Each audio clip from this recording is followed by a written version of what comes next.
Hello കൂട്ടുകാരെ, പുതിയൊരു വീഡിയോയിലേക്ക് എല്ലാവർക്കും സ്വാഗതം. അപ്പോൾ നിങ്ങളിപ്പോൾ ഓർക്കുന്നുണ്ടായിരിക്കും ഈ ഒരു വീഡിയോ കാണിച്ചുകൊണ്ട് എന്താണ് വെൽക്കം ചെയ്യാൻ കാരണമെന്ന്. അപ്പോൾ ഈ ഒരു ടോപ്പ് കണ്ടോ, ഞാൻ ഇട്ടിരിക്കുന്ന ഈ ഒരു സ്കേർട്ടിൻ്റെ ഈ ഒരു ടോപ്പിൻ്റെ ആരി വർക്ക് ചെയ്തിരിക്കുന്ന ആ ഒരു ഡിസൈനാണ് ഞാൻ കാണിക്കാനായിട്ട് പോകുന്നത്. അപ്പം റെഫറലായിട്ട് ഞാൻ എടുത്തിരിക്കുന്ന വേറൊരു പിക്ക് ഉണ്ടായിരുന്നു, അതിനനുസരിച്ചാണ് ഞാൻ ഡിസൈൻ വരച്ച് കൊടുത്തിരിക്കുന്നത്. അങ്ങനെയാണ് ഞാൻ ഈ ഒരു ആരി വർക്ക് സ്റ്റാർട്ട് ചെയ്തിരിക്കുന്നത്.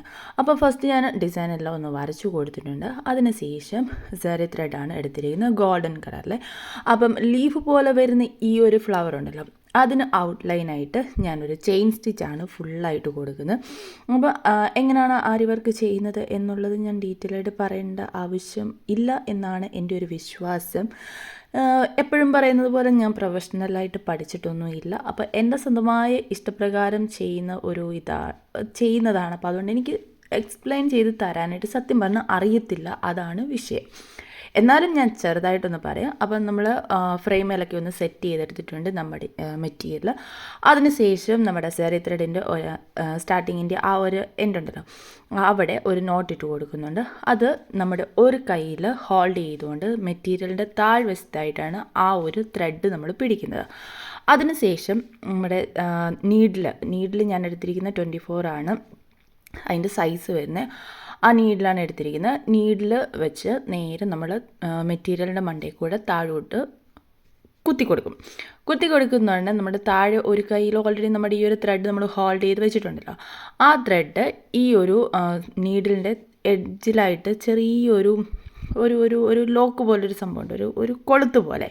ആ കൊളുത്തേലോട്ട് ഒന്ന് പിടിപ്പിച്ചുകൊണ്ട് മുകളിലോട്ട് ഈ ഒരു നീഡിൽ വലിക്കുമ്പോഴത്തേക്കിന് നമുക്ക് ഈ ഒരു ത്രെഡും കൂടെ മുകളിലോട്ട് കിട്ടും. പിന്നെ ഫസ്റ്റ് ടൈം ചെയ്യുമ്പോഴത്തേക്കിന് എത്ര എന്ന് പറഞ്ഞാലും കിട്ടത്തില്ല. നമ്മുടെ ഈ ഒരു നീഡിൽ മാത്രമായിട്ടേ മേ ബി വരത്തുള്ളൂ. ഇല്ല നീഡിലിങ്ങനെ പൊക്കുമ്പോഴത്തേക്കിന് തുണിയിലിങ്ങനെ ഉടക്കാനുള്ള ചാൻസ് കാര്യങ്ങൾ എല്ലാം നല്ല രീതിയിലായിട്ട് വരും. അപ്പോൾ അതൊക്കെ നമ്മൾ പ്രാക്ടീസ് ചെയ്ത് മാറത്തുള്ളൂ. ഇത് മുകളിലോട്ട് എടുത്തതിന് ശേഷം നേരെ ബാക്കിലോട്ട് ഒന്നും കൂടെ ഒന്ന് കുത്തിയിട്ട് താഴെയുള്ള ത്രെഡിലോട്ട് പിന്നെയും ഒന്നും കൂടെ എടുക്കുമ്പോഴത്തേക്കിനും ഓൾറെഡി ഇപ്പോൾ നമ്മുടെ ത്രെഡ് മുകളിലും ഉണ്ട് താഴെയും ഉണ്ട്, അതിൻ്റെ അകത്തൂടെ തന്നെ ഇതേപോലെ ഒന്ന് ലോക്കിട്ട് എടുക്കുകയാണ് ചെയ്യുന്നത്. പിന്നെ ഫ്രണ്ടിലോട്ട് എടുത്തതിന് ശേഷം ഓരോ ചെയിനായിട്ട് കൊടുക്കുകയാണ് ചെയ്യുന്നത്. ഞാൻ പറയുന്നതിനേക്കാൾ കൂടുതൽ എനിക്ക് തോന്നുന്നു ഈ വീഡിയോ കാണുമ്പോൾ നിങ്ങൾക്ക് മനസ്സിലാകാനാണ് ചാൻസ് കൂടുതൽ. പിന്നെ എങ്ങനെ ചെയ്യുന്നത് എന്നുള്ളത് ജസ്റ്റ് ഒന്ന് പറഞ്ഞതേ ഉള്ളൂ. ഞാൻ ഈ പറഞ്ഞത് മേ ബി മനസ്സിലാകാനുള്ള ഒട്ടും ചാൻസ് ഇല്ല എന്ന് എനിക്ക് തന്നെ നന്നായിട്ടറിയാം. അപ്പോൾ എനിവേ എന്തായാലും നമ്മുടെ ഈ ഒരു ഫ്ലവറിന് ചുറ്റിന് ഇതേപോലെ ഒരു ഔട്ട്ലൈൻ ഇട്ട് കൊടുക്കുകയാണ് ചെയ്യുന്നത്. അതിനുശേഷം ഗോൾഡൻ കളറിൽ തന്നെ കട്ട് ബീഡ്സ് ഉണ്ടല്ലോ, കട്ട് ബീഡ്സ് എടുത്ത് ആദ്യമേ ഫസ്റ്റ് ലീഫ് പോലെ വന്നിരിക്കുന്ന അതിൻ്റെ അകത്ത് ആദ്യം ആ ഒരു കട്ട് ബീഡ്സ് ഒന്ന് സ്റ്റിച്ച് ചെയ്ത് കൊടുക്കുന്നുണ്ട്. അതിനുശേഷം അടുത്ത കട്ട് ബീഡ്സ്, അങ്ങനെ അടുത്ത കട്ട് ബീഡ്സ് വരുമ്പോഴത്തേക്കിനും ഒന്ന് ചരിച്ച് ഒരു സൈഡിലോട്ട് കൊടുത്തിരിക്കുകയാണെങ്കിൽ മറ്റേത് ഓപ്പോസിറ്റ് സൈഡിലായിട്ടാണ് കൊടുക്കുന്നത്, ഞാൻ ഈ കാണിച്ചിരിക്കുന്നത് പോലെ. അപ്പോൾ ഈ ഓരോ കട്ട് ബീഡ്സും നമ്മുടെ അതിൻ്റെ എൻഡ് വന്ന് ഒരു നോട്ട് ഇട്ടതിന് ശേഷം തൊട്ടടുത്തായിട്ട് അടുത്ത ചെയിൻ സ്റ്റാർട്ട് ചെയ്തിട്ട് നേരെ ബാക്കിലോട്ട് കൊണ്ടുപോയിട്ട് ഇപ്പം വേണ്ട ഇത് നോട്ടിട്ട് കൊടുത്തു. അത് കഴിഞ്ഞതിന് ശേഷം അടുത്ത ഒരു ചെയിൻ ആ തുമ്പത്ത് തന്നെ ഒന്ന് കൊടുത്തിട്ട് നേരെ ബാക്കിലോട്ട് നമ്മുടെ ആ ഒരു ബീഡ്സ് സ്റ്റാർട്ട് ചെയ്തിരിക്കുന്നതിൻ്റെ അവിടോട്ട് തന്നെ കൊണ്ടുപോകണം ത്രെഡ്, എന്നിട്ട് അവിടെ നിന്ന് അടുത്തത് എന്ന രീതിയിലാണ് എടുത്തിരിക്കുന്നത്. അപ്പം ഞാൻ പറഞ്ഞത് മനസ്സിലായി കാണും എന്നാണ് എൻ്റെ ഒരു വിശ്വാസം.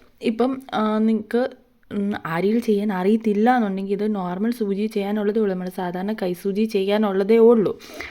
കൈസൂചി എടുക്കുമ്പോഴത്തേക്കിന് 12 സൈസ് വേണം എടുക്കാനായിട്ട്. അതിലാണ് ഇങ്ങനത്തെ കട്ട് ബീഡ്സൊക്കെ പോകുന്നത്, അതായത് കയറത്തുള്ളൂ. അല്ല ഇച്ചിരി വലിയ സൂചി എടുത്താൽ നമ്മുടെ കട്ട് ബീഡ്സ് ഒന്നും കയറത്തില്ല. അതുകൊണ്ടാണ് 12 സൈസൊക്കെയുള്ള നീഡിലെടുക്കാനായിട്ട് മാക്സിമം ശ്രമിക്കുക. അങ്ങനെ ഈ ഔട്ട്ലൈൻ കൊടുത്തിരിക്കുന്ന ഈ ഒരു ഫ്ലവറിൻ്റെ അകത്ത് ഫുള്ളായിട്ട് ഈ ഒരു കട്ട് ബീഡ്സ് വെച്ച് ഓരോ ലീഫ് എന്ന രീതിയിലാണ് ഫില്ല് ചെയ്തെടുക്കുന്നത്.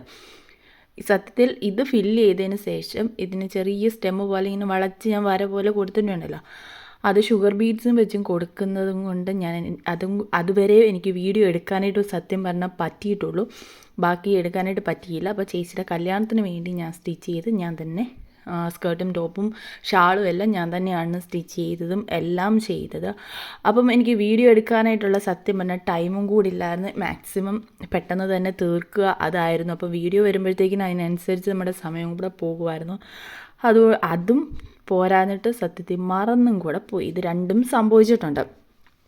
ഫസ്റ്റ് ഞാൻ പറയാനുള്ളത് ഞാൻ ഒന്നാതെ പോയി. ബാക്കി ചെയ്യുന്നതിൻ്റെ ഉള്ള തിരക്ക് കാരണം മറന്നുപോയി. ബാക്കി കാര്യങ്ങളെല്ലാം ചെയ്യണമല്ലോ, ഒരു കല്യാണത്തിൻ്റെ കാര്യങ്ങളെല്ലാം ചെയ്യേണ്ടത് കൊണ്ട് അതിൻ്റെ കാര്യത്തിൻ്റെ പുറകെ പോയപ്പം ഇത് സ്റ്റിച്ച് ചെയ്യുന്ന വീഡിയോയും കൂടെ എടുക്കുന്ന കാര്യം ഞാൻ സത്യത്തിൽ മറന്നും കൂടെ പോയി. എനിവേ ഇതിൻ്റെ ഫൈനൽ റിസൾട്ട് കണ്ടു കഴിയുമ്പോൾ നിങ്ങൾ തന്നെ ഒരു അഭിപ്രായം പറയുക എങ്ങനെ ഉണ്ടെന്നുള്ളത്. ഇപ്പോൾ ആ വീഡിയോയ്ക്കകത്ത് ഫസ്റ്റ് കൊടുത്തിരിക്കുന്ന വീഡിയോയ്ക്കകത്ത്, ആ നടന്നു വരുന്ന വീഡിയോയ്ക്കകത്ത് എനിക്ക് തോന്നുന്നു നെക്കിൻ്റെ ഡിസൈനൊന്നും അധികം കാണത്തില്ല, ഹെയർ കിടക്കുന്നത് കൊണ്ട്. ഫുള്ളായിട്ട് ഞാൻ ചെയ്ത് കഴിഞ്ഞിട്ടുള്ള ആ ഒരു ടോപ്പിൻ്റെ നെക്ക് എങ്ങനെയാണെന്നുള്ളത് ഫുള്ളായിട്ടുള്ളതിൻ്റെ ഞാൻ വീഡിയോ കാണിച്ചു തരാം. അതുപോലെ തന്നെ നിങ്ങൾക്ക് എൻ്റെ ഈ ചാനൽ ഇഷ്ടപ്പെടുവാണെങ്കിൽ, എൻ്റെ വീഡിയോസ് ഇഷ്ടപ്പെടുവാണെങ്കിൽ ലൈക്ക് ചെയ്യാനും സബ് ചെയ്യാനായിട്ട് മറക്കരുത്. സബ് ചെയ്യാതെ കാണുന്നതെങ്കിൽ മാക്സിമം എല്ലാവരും സബ് ചെയ്ത് തന്നെ കാണുക. അതുപോലെ ലൈക്കും കൂടെ തരാനായിട്ട് ഓർക്കുക. അതുപോലെ അഭിപ്രായങ്ങളൊന്ന് കമൻറ്റും കൂടെ ചെയ്യുക. അപ്പോൾ നമ്മൾ ആ ഒരു ലീഫ് ഫുള്ളായിട്ട് ചെയ്തിട്ടുണ്ട്. ഇനി സ്റ്റെം എന്ന രീതിയിൽ ഷുഗർ ബീഡ്സാണ് എടുത്തിരിക്കുന്നത്. അപ്പോൾ അത് വെച്ച് ഞാനൊന്ന് സ്റ്റെമ്മും കൊടുക്കുന്നുണ്ട്. പിന്നെ ചെറിയ കുട്ടി കുട്ടി ലീഫായിട്ട് ഞാൻ കട്ട് ബീഡ്സും സീക്വൻസും കൂടെ യൂസ് ചെയ്തൊക്കെയാണ് കൊടുത്തിരിക്കുന്നത്. അപ്പോൾ അതാണ് ഞാൻ പറഞ്ഞത്. ഞാൻ അതിൻ്റെ വീഡിയോ എടുക്കാനായിട്ട് സത്യത്തിൽ ടൈമില്ലാഞ്ഞത് കാരണം വിട്ടും കൂടെ പോയി, മറന്നും കൂടെ പോയി. എനിവേ എന്തായാലും ഞാൻ ആ ഫൈനൽ റിസൾട്ടിൻ്റെ അത് കാണിക്കുന്നുണ്ട് അതെങ്ങനെയാണ് പോയിരിക്കുന്നത് എന്നുള്ളത്. പിന്നെ ഞാൻ സ്കേർട്ട് തയ്ച്ചിരിക്കുന്നത് പാനൽ കട്ട് എന്ന രീതിയിലാണ് സ്കേർട്ട് തയ്ച്ചിരിക്കുന്നത്. അപ്പം പാനൽ കട്ട് തയ്ച്ചിരിക്കുന്നതിൻ്റെ വീഡിയോ വേണമെങ്കിൽ ജസ്റ്റ് ഒന്ന് കമൻറ്റ് ചെയ്യുക. അതുപോലെ തന്നെ നിങ്ങൾക്ക് എൻ്റെ വീഡിയോ ഇഷ്ടപ്പെട്ടോ ഇല്ല എന്നുള്ളത് എന്തായാലും നിങ്ങളൊന്ന് കമൻറ്റ് ചെയ്ത് പറയാം. നിങ്ങളുടെയൊക്കെ അഭിപ്രായം കേൾക്കുമ്പോൾ ഒരു സന്തോഷം. അതുപോലെ തന്നെ എന്തെങ്കിലും മിസ്റ്റേക്കുകൾ വന്നിട്ടുണ്ടെങ്കിൽ അതും കൂടെ ഒന്ന് കമൻറ്റ് ചെയ്യാനായിട്ട് മറക്കരുത്. അപ്പം നമ്മുടെ ഈ ഒരു കുട്ടി ഒരു ഡിസൈന് എങ്ങനെ ഉണ്ടെന്നുള്ളത് എന്തായാലും ഒന്ന് പറയുക. പിന്നെ എല്ലാവരും ഒന്ന് മാക്സിമം ട്രൈ ചെയ്യാനായിട്ട് നോക്കുക. ഇതുപോലൊക്കെ ഡിസൈനൊക്കെ ട്രൈ ചെയ്യാനായിട്ട് നോക്കുക. നമ്മൾ പുറത്ത് കൊടുത്ത് സ്റ്റിച്ച് ചെയ്യുമ്പോഴത്തേക്കിന് എനിവേ എന്തായാലും നല്ല റേറ്റ് തന്നെ വരുന്നുണ്ട്. ഇതിപ്പോൾ ആര്യവർക്കിൽ തന്നെ ചെയ്യണമെന്നൊന്നും ഇല്ലെന്നേ. നമുക്ക് സാധാ സൂചിയിലൊക്കെ ചെയ്യാനുള്ള പറ്റുന്ന രീതിയിലുള്ള ഡിസൈൻസൊക്കെ ഞാൻ കാണിക്കുന്നുള്ളൂ. ഈ സാരി ത്രെഡ് എടുക്കുന്നതിന് പകരമായിട്ട് സിൽക്കിൻ്റെ ത്രെഡ് ഉണ്ടല്ലോ, അത് വെച്ച് ചെറിയ ചെയിൻ സ്റ്റിച്ചൊക്കെ കൊടുത്തുകൊണ്ട് ചെയ്യാനുള്ളതേ ഉള്ളൂ. പിന്നെ നമ്മുടെ ആ ഓരോ ഫ്ലവർ ചെയ്തിരിക്കുന്നതിൻ്റെ അകത്ത് ഇതുപോലെ കുന്തൽ സ്റ്റോൺ ഒട്ടിച്ചു കൊടുത്തിട്ടുണ്ട്. പിന്നെ ആ ചെറിയ ലീഫ് കൊടുത്തിട്ടുണ്ടല്ലോ, അതിനും എല്ലാം ചുറ്റിനും വേണ്ട ഇതേപോലെ ഞാൻ ഒരു ചെയിൻ സ്റ്റിച്ച് ഒന്ന് ചെയ്ത് കൊടുത്തിട്ടുണ്ട്. പിന്നെ അവിടെ ഇവിടെ സ്പ്രെഡ് ചെയ്യത്തക്ക രീതിയിൽ സീക്വൻസും അതുപോലെ കട്ട് ബീഡ്സും ഷുഗർ ബീഡ്സും കൂടെ വേണ്ടി ഇതുപോലെ ഒന്ന് ഒട്ടിച്ചും കൂടെ കൊടുത്തിട്ടുണ്ട്.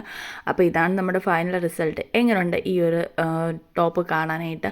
എനിവേ എന്തായാലും ഒന്ന് കമൻറ്റ് ചെയ്തോടെ പറയാം. പിന്നെ ഇത് ഞാനൊന്ന് ജസ്റ്റ് ഒന്നും കൂടെ ഒന്ന് സൂം ചെയ്തൊക്കെ നിങ്ങളൊന്നും കൂടെ ഒന്ന് കാണിച്ചെന്നേ ഉള്ളൂ. അപ്പം ഇത്രയേ ഉള്ളൂ. ഞാനിത് യൂസ് ചെയ്തതിന് ശേഷമാണ് സത്യം പറഞ്ഞാൽ നിങ്ങളിപ്പോൾ ഈ വീഡിയോ കണ്ടുകൊണ്ടിരിക്കുന്നത്. കല്യാണം കഴിഞ്ഞിട്ട് ഇന്നേക്ക് കറക്റ്റ് ഒരു മാസമായപ്പോഴാണ് ഞാൻ ഇതിൻ്റെ വീഡിയോ തന്നെ ഇടുന്നത്. അപ്പോൾ എങ്ങനെയുണ്ട് നമ്മുടെ ഈ ഒരു കുട്ടി ഡിസൈന്? കണ്ടിട്ട് ഇഷ്ടപ്പെട്ടിട്ടുണ്ടെങ്കിൽ ഈ പറയുന്നത് പോലെ സബ് ചെയ്യാനും അതുപോലെ ലൈക്ക് ചെയ്യാനും കമൻറ്റ് ചെയ്യാനായിട്ടും മറക്കരുത്. ഇനി അടുത്തൊരു വീഡിയോയിൽ കാണാം. അതുവരെ എല്ലാവർക്കും ചെറിയൊരു ഷോർട്ട് ബ്രേക്ക് എന്ന് വേണമെങ്കിൽ പറയാം. നല്ല രീതിയിൽ ഞാൻ ഷോർട്ട് ബ്രേക്ക് എടുക്കുന്നുണ്ട്. എനിവേ